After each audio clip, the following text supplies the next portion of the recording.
හැම වර්ෂයකම මාර්තු 8 වෙනිදාට ජාත්‍යන්තර කාන්තා දිනය සමරනවා. මේක ලෝකෙම කරනවා, ලංකාවත් සමරනවා. ඔබ කොහොමද දකින්නේ ලාංකීය කාන්තාවට? ඒක කාන්තාවක් වීම නිසාම අනන්‍ය වූ ප්‍රශ්න මොනවද? මේ සමරුම් තුළ ප්‍රායෝගික විසඳුම් ඕන් හිමි කරගෙන තියෙනවද? අතරම ලංකාවේ කාන්තාවන්ගේ තත්ත්වය දිහා බැලුවොත් අපි හිතමු දකුණු ආසියාවේ වෙනත් රටවල් සමග සංසන්දනය කරනකොට අපි දකින්නේ එතන විශාල අභ්‍යන්තර පරස්පරතාවයක්. ඒ කියන්නේ එකාතකින් කාන්තාව සෑහෙන ප්‍රගතියක් ලැබලා තියෙනවා ලංකාවේ. විශේෂයෙන්ම අධ්‍යාපන ක්ෂේත්‍රයේ දැන් සාක්ෂරතාවය 93.5ක ඊට වැඩි ප්‍රමාණයක් සාක්ෂරතාවයේ තියෙනවා. ඒ වගේම අපි බැලුවොත් සෞඛ්‍ය පිළිබඳ ඒ දර්ශක කාන්තාවන් සහ විශේෂයෙන්ම මාතෘ සෞඛ්‍ය පිළිබඳ විශාල අපි ඉදිරි පිම්මක් කීපයක් පැනලා තියෙනවා. දකුණු ආසියාවේ පමණක් නෙවෙයි මුළු ලෝකෙම අපේ ආර්ථික තත්ත්වයේ තියෙන රටවල් අතරින් ශ්‍රී ලංකාව ඉදිරියෙන් ඉන්නවා. ඒවා විශාල ජයග්‍රහණ. නමුත් ඒ ජයග්‍රහණ ලබා ගත්තට එදිනෙදා ජීවිතයේදී කාන්තාවගේ තත්ත්වය කොහොමද කියලා බැලුවොත් ඇත්තටම ඒක තරම්ම ප්‍රගතියක් එහෙම තියනවා කියලා කියන්න බෑ. මොකද ඒකට හේතුව කාන්තාවන් ඇයි මේ තරම් Tamanගේ අයිතිවාසිකම් ඉල්ල උද්ඝෝෂණය කරන්නේ? මොකද පුරුෂාධිපත්‍ය නිසා Taman දෙවනි තැනටපත් වෙලා ඉන්න නිසා.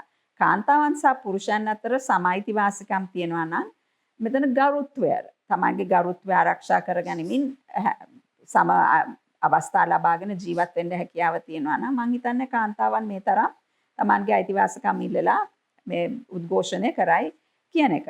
ඉතින් පුරුෂාධිපත්‍ය ඒ ආකාරයෙන්ම තියෙනකොට කොයිතරම් කාන්තාවන් අධ්‍යාපන තත්ත්වයේ ඉහළ ගියත් Tamanගේ සෞඛ්‍ය තත්ත්වයේ ඉහළ ගියත් වෘත්තිමය තත්ත්වයන් ඉහළ ගියත් එතන විශාල වෙනසක් සිදු වෙනවා කියලා කියන්න බෑ. දැන් උදාහරණයක් ඇටියට ලංකාවේ කොයිතරම් කාන්තාවෝ ඉහළ තනතුරු වලට ගියත් අපි දකින දෙයක් තමයි කාන්තාවන්ට එහි ප්‍රචණ්ඩත්වය හැම සමාජ ස්තරයකම සිදු වෙනවා. ඊටාත්ම ඉහළ තනතුරු දරන කාන්තාවට විරුද්ධව වුණත් එහෙම නැත්නම් ඊටාත්ම මේ අපි තුමු දෛනික වැටුප් ලබන කාන්තාවන්ගේ තත්ත්වය දිහා බැලුවොත් සමහරක් වෙලාවට එතන වැඩි වෙනසක් අපිට පේන්නේ නැහැ. මොකද ඒකට හේතුව පුරුෂාධිපත්‍යය. ඉතින් වෙන අපි ගත්තොත් දැන් ලංකාවේ අපිම කියනවා නිරන්තරයෙන්ම අපි බොහොම උදාමනන දෙයක් තමයි සාක්ෂරතාව. 93.5ක් කියමු උපකල්පනය කරමු. මම හිතන්නේ ඊට වැඩිය වැඩි දැන්.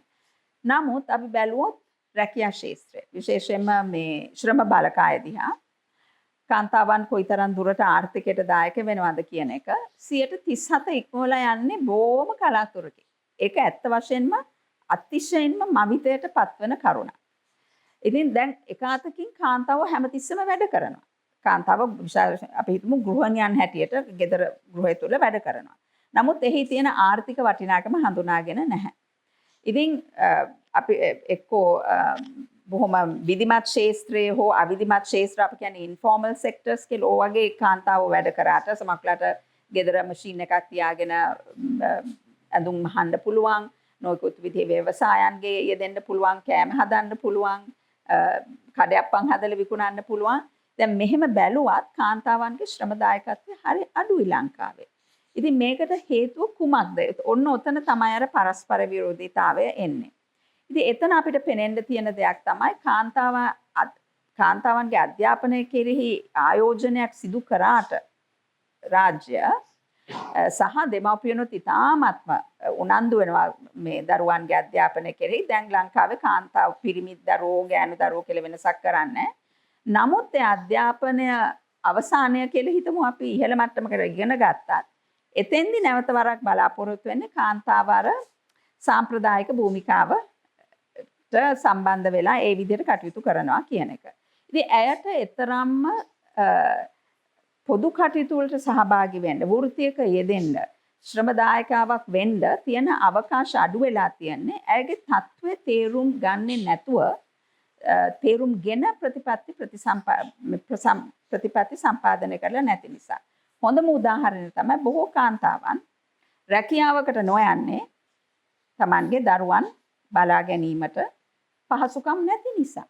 ඉතින් එතෙන්දී හරිම වැදගත් මේ තරම් කාන්තාවන්ට අධ්‍යාපනයට යොමු කරලා කාන්තාවන් ගේ සාක්ෂරතාවය සහ වෙනත් කුසලතාවන් වර්ධනය කරන්න මේ තරම් ආයෝජනය කරලා ඊළඟ පියවර ගන්නෙ නැහැ.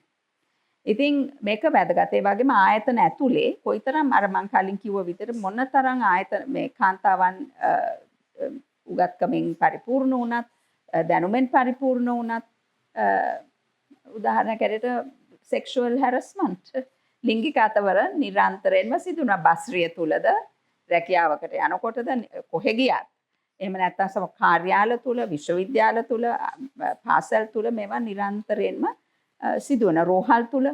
ඉතින් දැන් ඒ නිසා තමයි මෙතන පෙන්눔 කරන්නේ එක අතකින් ලංකාවේ ශ්‍රී ලාංකික කාන්තාව ඉතාමත්ම ඉහළ මට්ටමින් යම් ශාස්ත්‍රවල දැන් වැජබෙනවා. අධ්‍යාපනය සහ සෞඛ්‍ය මට මේ දෙක පෙන්눔 කරන්න පුළුවන්. නමුත් අනිත් එක ශ්‍රම බලකාය සහ දෙවෙනි එක තමයි දේශපාලන නියෝජන කියන ඔය ශාස්ත්‍රයේදීත් කාන්තාවෝ ඉතාමත්ම පසුබැස්මකට ලක් වෙලා ඉන්නේ. ඇත්තටම දකුණු ආසියාවේ ඉහළම සාක්ෂරතාවයේ තියෙන ගැහැණු මේ කාන්තාවන් අතර ලංකාවේ. නමුත් අඩුම දේශපාලන නියෝජනය තියෙන්නේ කාන්තා නියෝජනය තියෙන්නේ ලංකාවේ. දැන් පහුගිය මැතිවරණයේදී කාන්තා മന്ത്രിතුමියන් 10% පමණ දැන් ඉන්නවා. ඒක විශාල ඉදිරි පිම්මක්. මොකද ඊට කලින් 5% පමණ හිටියේ කාන්තා മന്ത്രിවරුන්. ඒක හොඳ ජයග්‍රහණයක්. නමුත් අපි බැලුවොත් කැබිනට් මණ්ඩලයේ තාම ඉන්නේ අගමැතිතුමියත් සමග දෙදෙනයි. නියෝජ්‍ය ඇමතිවරු මම හිතන්නේ මේ මෑතකදී තමයි පළවෙනි කාන්තා නියෝජ්‍ය ඇමතිතුමිය පත් කරේ. ඉතින් මේක මේ මෑතකදී සිදු වුණු දෙයක් පමණක් නෙවෙයි. අපිට නිරන්තරයෙන්ම දකින දෙයක්. දැන් ලංකාවේ එක අපිට බලාපොරොත්තුවක් තියෙනවා ප්‍රායෝගික මට්ටමින් කාන්තාවන්ගේ අයිතිවාසිකම් තහවුරු කර ගැනීමට. මෑතකදී පිහිටවපු කාන්තා කොමිෂන් සභාව මේක 2000 මගේ මතය හැටියට 2024 පනවපු පනතක් තුලින් කාන්තාවන් කාන්තාව බලගැන්වීමේ එහෙම නැත්නම් එම්පවර්මන්ට් ශක්තිමත් කිරීමේ පනත යටතේ පිහිටපු කොමිෂන් සභාවක් ඒක ස්වාධීන කොමිෂන් සභාවක්. ඉතින් ඒකට අතිශයින්ම වැදගත් සහාය ලබා දෙන එක රජය ඒ අදාළ ප්‍රතිපාදන ආදිය ලබා දෙන එක. ඒ වගේම ස්වාධීන ආකාරයට කටයුතු කිරීමට ඉඩ සැලසීම. මොකද කාන්තාවන්ට යම්කිසි ආකාරයක වෙනස් කිරීමක් සිදු වෙනවා නම් එක්කෝ රැකියා ශාස්ත්‍රයේ හෝ අධ්‍යාපන ශාස්ත්‍රයේ ඕනම ශාස්ත්‍රයක එයට පැමිණිලි කිරීමේ හැකියාව තියෙනවා. ඒ වගේම කොමිෂන් සභාවට පුළුවන් එය පැමිණිලි විභාග කරලා බලලා එයට අවශ්‍ය ඒ පිළියම් ලබා දෙන්න. ඉතින් මේ වගේ යාන්ත්‍රණ තුලින් අපි බලාපොරොත්තු වෙන්නේ කාන්තාව තව දුරටත් ශක්තිමත් කරන එක. දෙවනුව මම කියන්න ඕනේ ඒට අමතරව දැන් අපි අධ්‍යාපන ප්‍රතිසංස්කරණ ගැන කතා කරනවා. අතිශයින්ම වැදගත් අධ්‍යාපන ප්‍රතිසංස්කරණ තුලදී කාන්තාවන් පිළිබඳව කාන්තා පුරුෂ ඔය සමාජභාවය පිළිබඳව ජෙන්ඩර් පිළිබඳව හොඳ මං හිතන්නේ අදහසක් ජීවිතය පිළිබඳ හොඳ අදහසක් දරුවන්ට ලබා දෙන්න පියවර ගන්න එක මෙයට මම ඇතුළත් කරනවා. ඇත්ත වශයෙන්ම ප්‍රජනන සෞඛ්‍ය පිළිබඳ ඒ පණිවිඩයත් ලබා දීම අතිශයින්ම වැදගත්. මෑතකදී අපි ඇහුවා අපොස සාමාන්‍ය පෙළට සහභාගී වෙන්න යෙදුණු තරුණ දැරිවියකට මවක් වීමට මේ විභාගය අතරතුරේදී සිදු වුණා කියන එක. දැන් මෙවැනි ඔය නව යෝන් වේ තරුණයන් ගැප් ගන්නේ විශාල වශයෙන් නොදැනුවත් බව නිසා. ඉතින් මේවා සියල්ලක්ම මම හිතන්නේ අපි සැලකිල්ලට ගත යුතුයි මේ වගේ කාන්තා දිනය සමරනකොට.